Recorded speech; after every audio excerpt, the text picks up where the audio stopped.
दोस्तों नमस्कार। किसान तक में आपका बहुत बहुत स्वागत है।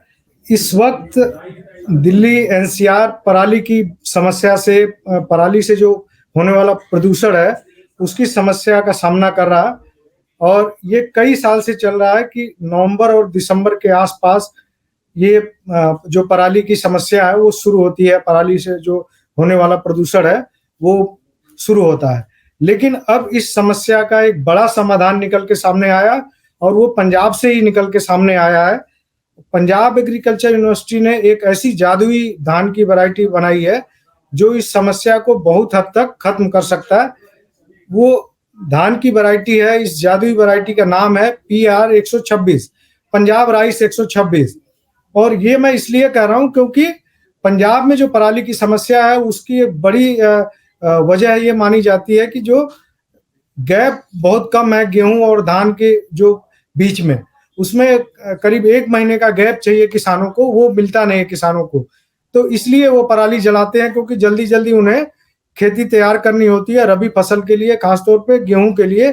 क्योंकि अगर जल्दी बुआई नहीं करेंगे तो मार्च में हीट वेव आता है और वो बड़ा नुकसान करके चला जाता है। और अगर हीट वेव ने पंजाब और हरियाणा में नुकसान किया तो वो एक तरह से देश को महंगे गेहूं के रूप में उसकी कीमत चुकानी पड़ती है। तो इसलिए ये जो PR जो 126 जो धान की वैरायटी है पंजाब एग्रीकल्चर यूनिवर्सिटी ने जो बनाई है, ये जो वैरायटी है ये 4 महीने से कम समय में ही तैयार हो जाती है। जबकि जो पंजाब की जो सबसे पॉपुलर वैरायटी रही है, सबसे ज्यादा एरिया में वहाँ जो गैर बासमती वैरायटी रही है पूसा 44, वो करीब 5 महीने का वक्त लेती थी। लेकिन वो जो उसका जो उपज थी वो करीब 38 से 40 क्विंटल के आसपास थी प्रति एकड़। और वो अपने उपज की वजह से पूरे पंजाब में बहुत पॉपुलर थी। पंजाब की एक तरह से मतलब वो सबसे बड़ी वैरायटी थी और उपज की वजह से वहाँ किसान लगातार इसे बढ़ावा दे रहे थे। लेकिन चूंकि ड्यूरेशन बहुत ज्यादा था तो दो प्रॉब्लम पैदा करती थी। एक तो पराली जलती थी उस वक्त जब ये शीतलहर का वक्त आ जाता था और हवा में नमी की मात्रा जब बढ़ जाती थी, क्योंकि वो नवंबर के आसपास वो तैयार होता था। कितनी भी अर्ली बुआई करिए उसकी और रोपाई करिए, उसका समाधान अब ये PR 126 में ढूंढा गया है। क्योंकि ये 1 महीने की आपकी जो बचत है वो करेगी, 115 से 120 दिन के बीच में तैयार हो जाएगी। और अगर नर्सरी छोड़ दें तो सिर्फ 93 दिन में तैयार होने का उसका दावा किया जाता है। और वो कहीं ना कहीं ग्राउंड पे भी हो रहा है, इसलिए पंजाब में ये वैरायटी बहुत तेजी से लोकप्रिय हो रही है। और ये पिछले साल जो 22% के आसपास इसका पंजाब में एरिया हुआ करता था, वो इस साल करीब 29% तक पहुंच गया है।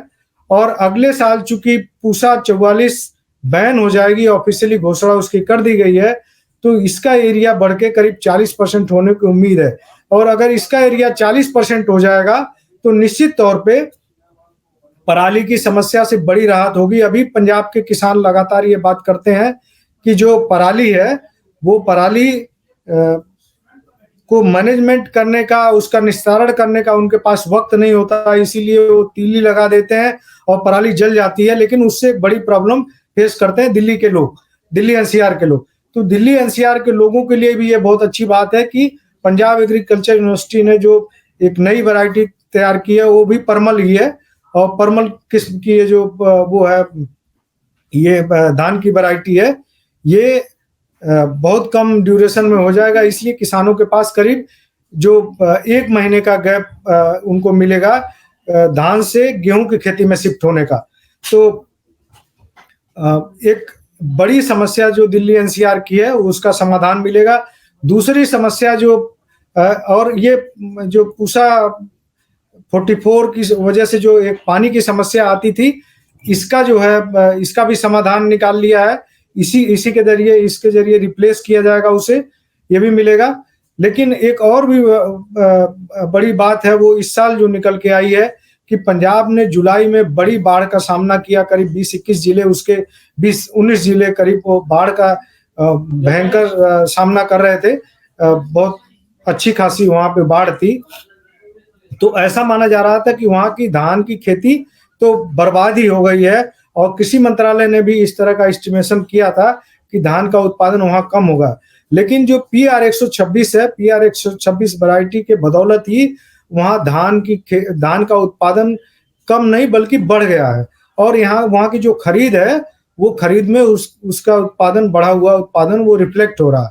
और तो जिस तरह से किसान मान रहे थे कि कहीं ना कहीं उन्हें बड़ा नुकसान होगा, और वो नुकसान बाढ़ के बाद क्योंकि दोबारा रुपाई करनी पड़ेगी तो वो कवर नहीं हो पाएगा, उसको PR-126 ने कवर किया, क्योंकि वो सिर्फ मतलब 4 महीने के अंदर अंदर वो हो गया।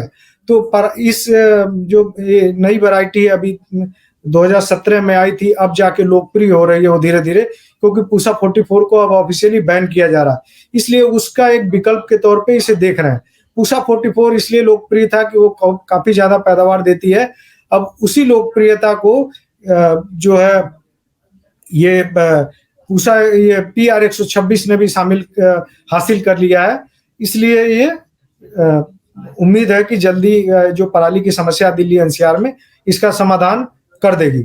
और ये जो पंजाब के किसानों के लिए एक नई उम्मीद की नई किरण बन के उभर रही है ये, और ये मैं इसलिए ये बात कर रहा हूँ क्योंकि जो पंजाब में गिरता हुआ भूजल स्तर है, जिसकी वजह से वहाँ धान की खेती को डिस्करेज करने की बात की जा रही है, उसका भी ये समाधान है। क्योंकि इसमें जो है इसके उत्पादन में जो पानी की लागत है, पानी की जो खपत है वो काफी कम है, जो सिंचाई की लागत है वो करीब 20% तक कम हो जाएगी।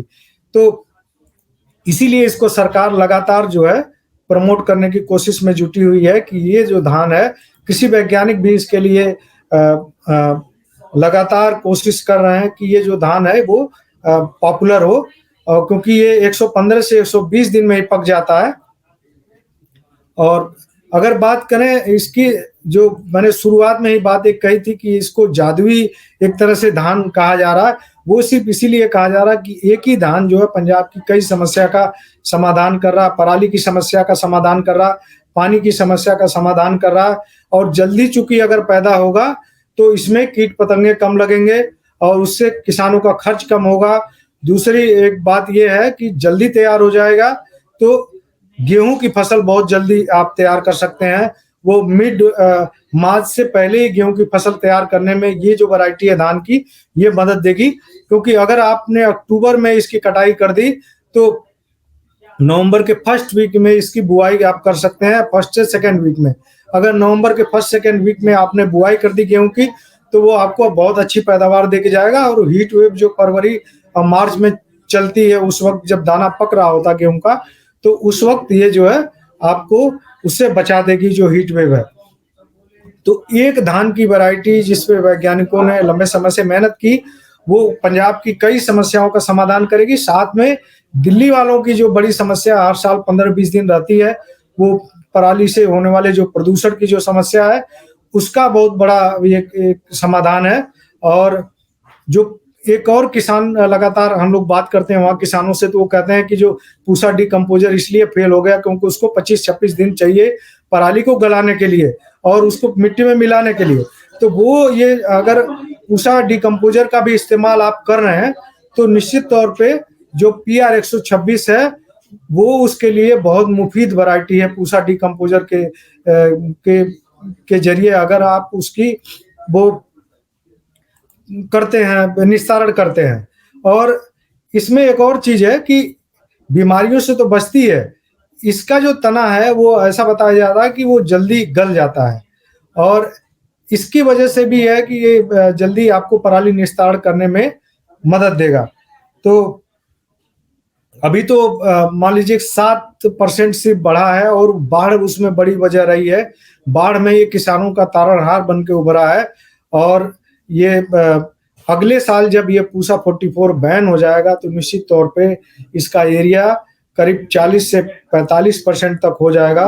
और उम्मीद करते हैं कि धान की ये जो वैरायटी है, जैसे बासमती में पूसा बासमती 1121 है, सबसे लोकप्रिय वैरायटी है, ये पंजाब में सबसे ज्यादा ये उगाई जाती है। उसी तरह से गैर बासमती धान में जो जो पंजाब राइस 126 है, वो निश्चित तौर पे 45 से या 50% तक पहुंच जाएगा, ऐसी उम्मीद करते हैं। और हमें ये पता लगा कि पूसा में भी इस पे काम हो रहा है, जो पूसा 44 बैन हो रहा है इसकी वजह से कि उसका ड्यूरेशन कम हो जाए। तो उम्मीद करते हैं कि ये जो PR 126 है, ऐसी कुछ और वैरायटी आएगी, या PR 126 की कोशिश ये की जाएगी कि इससे भी कम वक्त में हो जाए। तो इसीलिए इसे एक मैजिक धान कहा जा रहा है। और इस तरह के और खबरों के लिए बने रहे किसान तक के साथ। धन्यवाद। अगर ये वीडियो आपको पसंद आया है तो इसे लाइक ज़रूर करें। अगर चैनल अभी तक सब्सक्राइब नहीं किया है तो कर लें और नोटिफिकेशन पाने के लिए बेल आइकन भी दबा दें।